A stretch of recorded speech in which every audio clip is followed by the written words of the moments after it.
going to be part 2 of Peak Preparatory's oral history project. I am interviewing Miss OZSVATH in her house.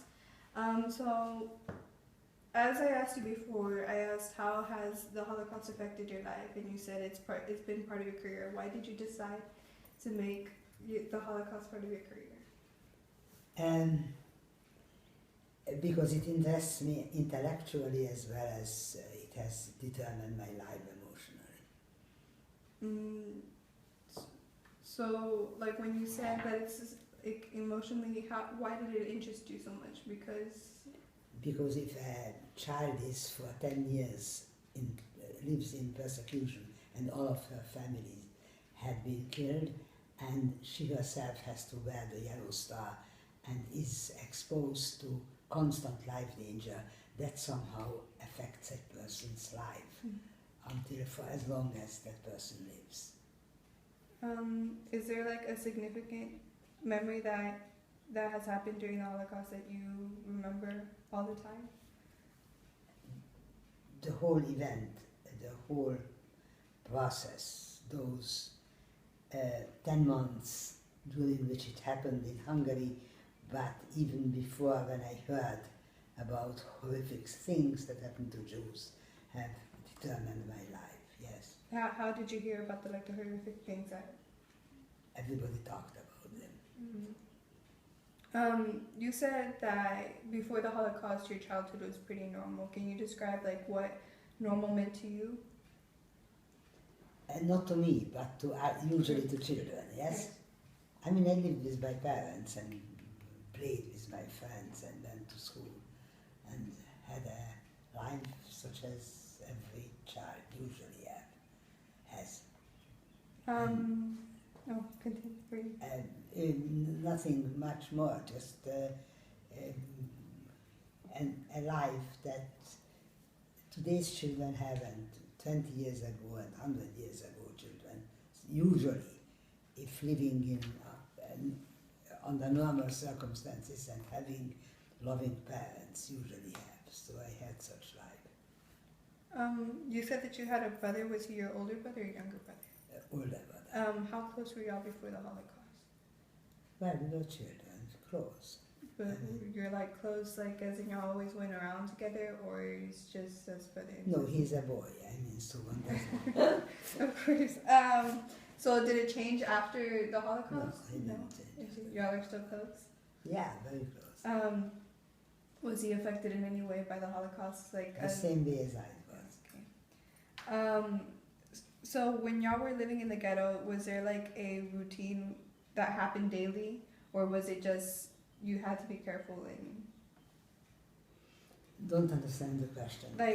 You said before that y'all would be moving to these neighborhoods and only the Jews could be there and not anyone could leave at all.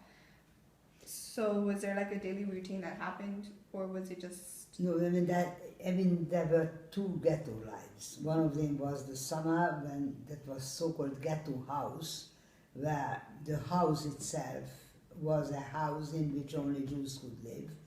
So they were moved into one another's apartments, and every family had a room, and we were supposed to be deported, but then we were not.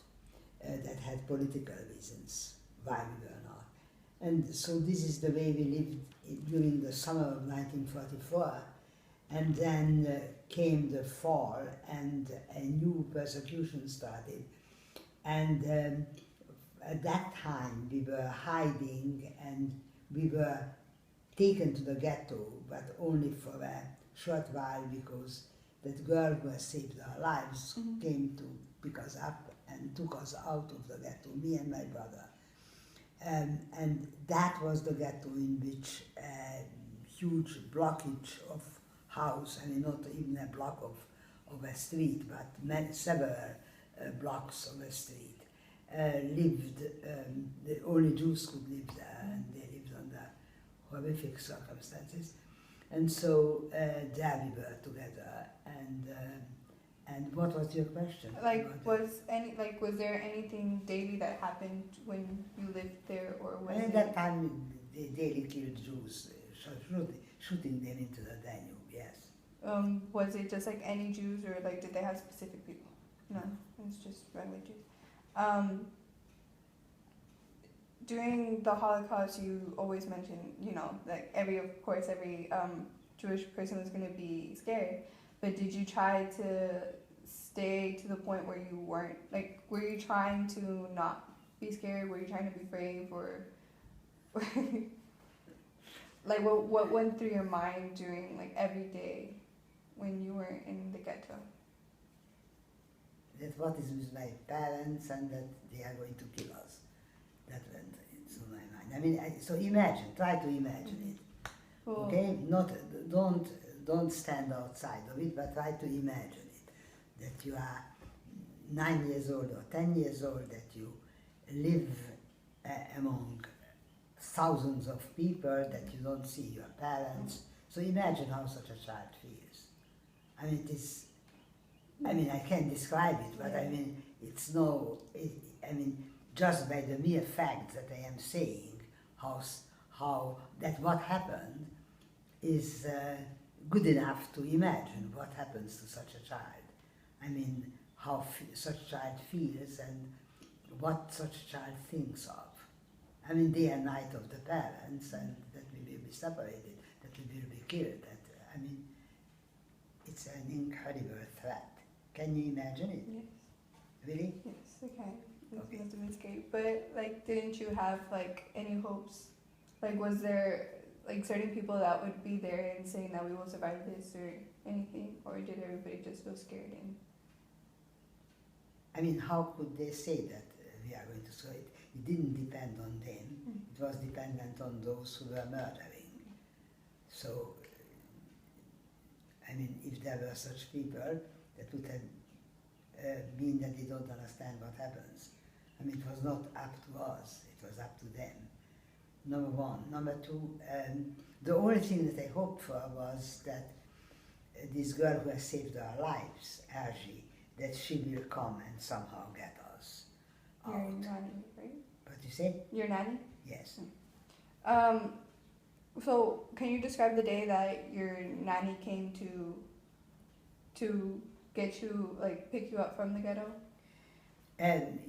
Yeah, but that was not a great liberation.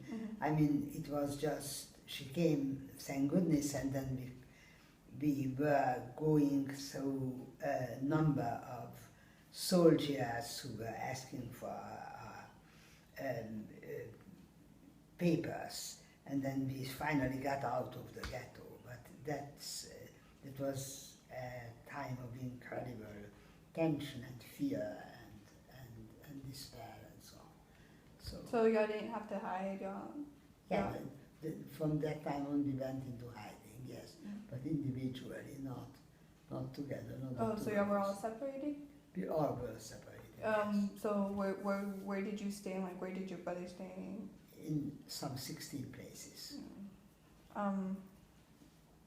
So after the Holocaust, you've always, you've gone you became a pianist, and you've, made your career as a professor. So how, did the Holocaust have, any effect to the point where you believed that you couldn't make it a career, or did you just continue on? I didn't think that I am making a career. If you have such an experience, if you have tens, hundreds of such experience, that experience influences your life. So it is not that I thought that the Holocaust will make this or that.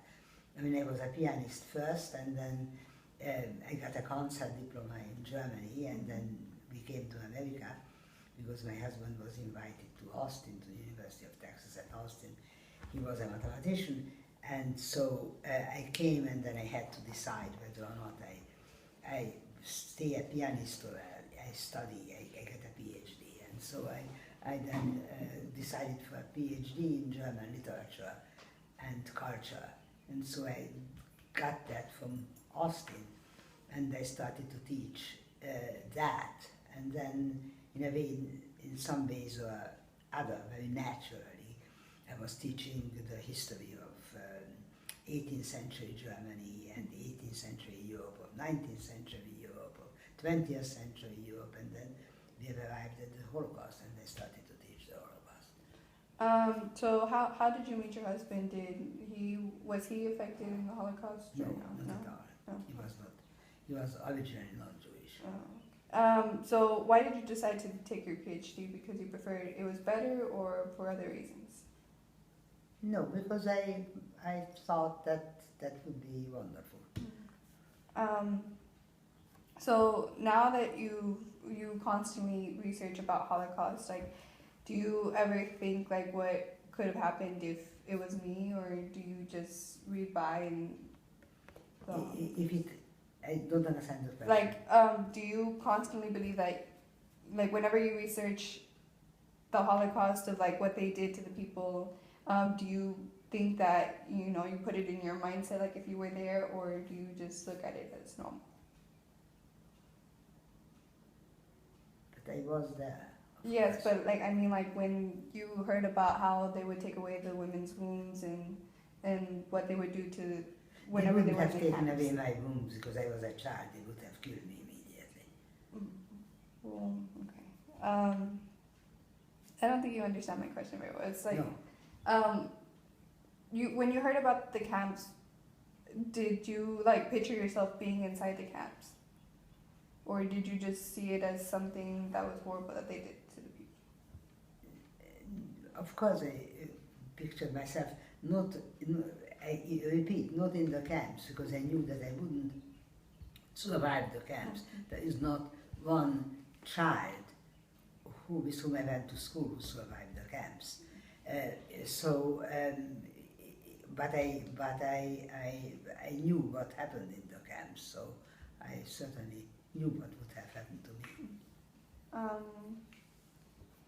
So is there like anything you would like to say about the Holocaust, like not dealing with fear, but like anything, your own opinion of what you thought you could have done, like even if you weren't a child, say you were a grown woman and the Holocaust was happening, would you think you could have done anything to change it?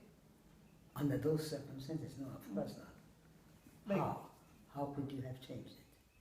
Well, I mean, there's certain groups that could have gone into like. There are no groups. I mean, nobody has helped, and there were the Jews with their mothers and fathers and newborn children, and there was the German army.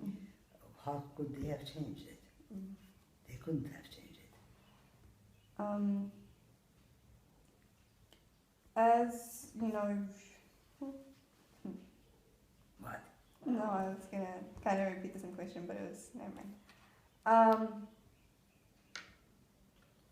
So as you said before in the interview we had before, you said that you've moved from different places and locations. How did you feel when you were moving from different locations? Do you believe that it was just a way to get out, or?